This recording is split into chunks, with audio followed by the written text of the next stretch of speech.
Welcome to our channel. Today we're diving into the complex causes of World War I. Now you might be thinking, World War I, didn't they cover that already in school? And yeah, you probably got the textbook version, the one with the dates and the names and the places. But here we're going to dig a little deeper. We're going to try to understand how a seemingly localized conflict in a corner of Europe could engulf the entire world in a maelstrom of violence. Let's break it down step by step. To truly grasp the magnitude of what happened in 1914, we need to rewind the clock, go back even further to the late 19th century. Imagine Europe at the time, a continent bristling with military might. Militarism wasn't just some abstract idea, it was baked into the culture. Countries were engaged in a dangerous game of one-upmanship, each trying to outdo the other in terms of armies, navies, you name it. It was like a powder keg waiting for a spark. And then there were the alliances, these intricate webs of agreements meant to deter aggression, but which in reality just made the whole situation more volatile. You had the Triple Alliance, Germany, Austria-Hungary and Italy facing off against the Triple Entente, France, Russia and Great Britain. It was a tangled web, and any conflict, no matter how small, had the potential to drag everyone in. And let's not forget about imperialism. The major powers of Europe weren't content with just ruling their own countries. They were locked in a struggle for colonies, for resources, for global dominance. This competition bred resentment, suspicion, and ultimately, conflict. But perhaps the most potent ingredient in this volatile mix was nationalism, this fervent belief in the superiority of one's own nation.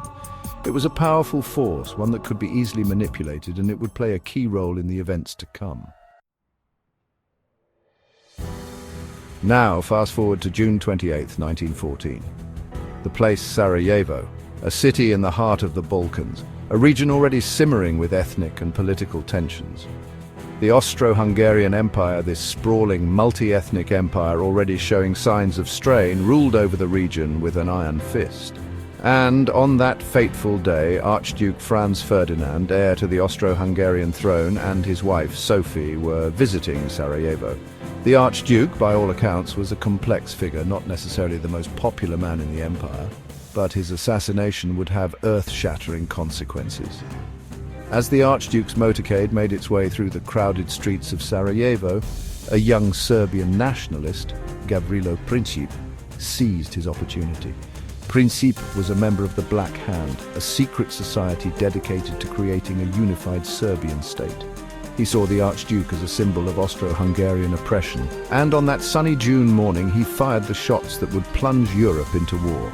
The assassination of Archduke Franz Ferdinand wasn't just a crime, it was a spark that ignited the powder keg. The Austro-Hungarian Empire, outraged and spoiling for a fight, saw an opportunity to crush Serbian nationalism once and for all.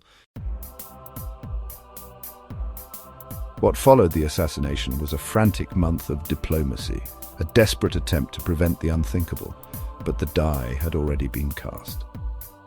Austria-Hungary, backed by its powerful ally Germany, issued an ultimatum to Serbia, a list of demands so harsh that Serbia had little choice but to refuse.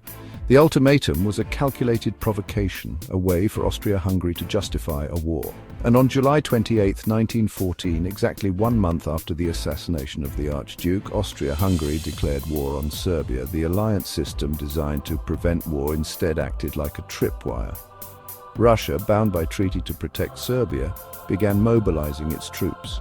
Germany, fearing a two-front war, declared war on Russia and its ally France. And when Germany violated Belgian neutrality in its march towards Paris, Great Britain, obligated to defend Belgium, declared war on Germany. In just a matter of days, the great powers of Europe had stumbled into war, a war that many believed would be over by Christmas. Little did they know that it would drag on for 4 long years and claim the lives of millions. The war that began in the summer of 1914 was unlike anything the world had ever seen. It was a total war, a conflict that would consume the lives of soldiers and civilians alike. New technologies, like the machine gun and poison gas, made the battlefield a living hell. The initial German offensive, designed to knock France out of the war quickly, bogged down in the trenches of northern France. The Western Front became a stalemate, a brutal war of attrition, where gains were measured in yards and casualties numbered in the hundreds of thousands. But the war wasn't confined to Europe.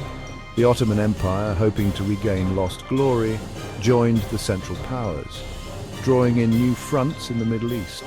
Japan, eager to expand its influence in Asia, seized German colonies in the Pacific.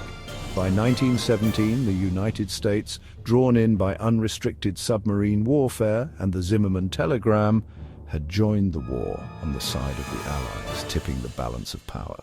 The war would finally come to an end on November 11th, 1918, but not before leaving an indelible mark on the world. Thanks for watching. If you enjoyed this video, make sure to subscribe and hit the notification button so you never miss an update. We appreciate your support and hope you have a great day.